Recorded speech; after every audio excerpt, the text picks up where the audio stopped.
এ ভাই এ খারাপ খারাপ কই জানাম কে কিছু কবা? হ্যাঁ কতার কাম আছে আমার এখন কত সময় আমি আমতলি যাম। কই জানাম না আমতলি যাম। ধরমি আমতলি কি?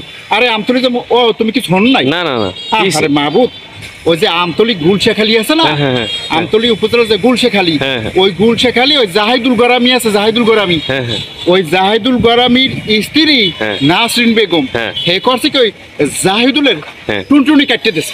সুবহানাল্লাহ, কয় কি এই টুনটুনি কাটতে দিছে? আগে তো শুনছি ওই সেদিন দেখছি পুলিশ সদস্য টুনটুনি কাটতে দিছে ওই দিকে, এই পরবর্তী আরো দেখছি বিভিন্ন জায়গায় টুনটুনি।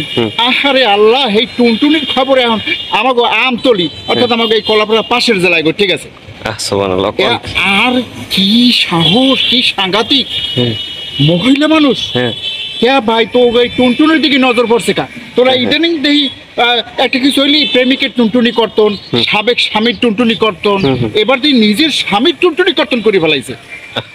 মাহবুব, এও কি চিন্তা করা যায়? কি শুরু হইলো ভাই, এটা দেশে কি শুরু হইলো? তা আমি এবার মেলা করছি হেয়া নে যাইয়া একটু ঘটনাটা জানি নাই যে ঘটনাটা কি হয়েছে। আর ঘটনাটা কিন্তু ওই আজকে ঘটে নাই, ঘটনাটা করছে এই মাসের 1 তারিখ। কিন্তু আমতলী থানা পুলিশ ঘটনাস্থলে যাইয়ে কিন্তু এই নাসরিন বেগমকে গ্রেফতার করে লইছে। গ্রেফতার করছে যে তুই স্বামীর টুনটুনি কর্তন করে লাইছো। আচ্ছা ভাই, এই ঘটনাটা কিসের জন্য ঘটছে? কি কারণ এই ঘটনাটা ঘটছে কিসের জন্য? আমরা ওই পেপার পত্রিকা মানে আমি জানলাম কেমনে, ওই আপন নিউজ আছে না, আপন নিউজের মাধ্যমে আবার এটা জানছি।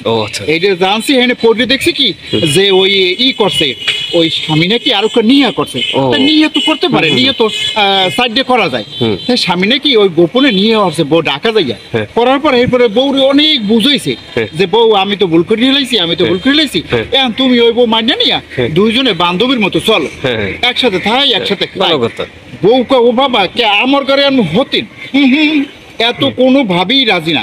বউ কোনোভাবে রাজি না হইয়া এবার স্বামীরে কি করবে, কেমনে তার টুনটুনিটা কর্তন করছে এটা কই রাইতে তারা স্বামী স্ত্রী খাই লইয়ে ঘুমাই পড়ছে। স্বামী স্ত্রী ঘুমাই পড়ছে, তাই ঘুমাই পড়লে এটা ওই সময় কিন্তু একটা বিশেষ মুহূর্ত থাকে। তাই ওই যে নাসরিন মনে করছে নাসরিন তো ওর শত্রু বডি পাশে রেখে লইছে যে কোপ দেবে, আর স্বামী তো মনে করছে না আমরা মনে হয় এই যে অন্তরঙ্গ মুহূর্তে যাম।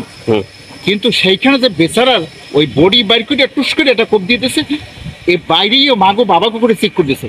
চেক করে দেওয়ার পর মানুষ তো দৌড়ে আইছে, আইয়ে কি হয়েছে আই তো দেখেন আর ওই টুনটুনি করতাম টুনটুনি করতাম দেখা এই তাড়াতাড়ি লই গেছে বরিশাল লই গেছে। বরিশালে ডাক্তার কাকি এনে সম্ভব না, ইমার্জেন্সি ঢাকা লইতেন।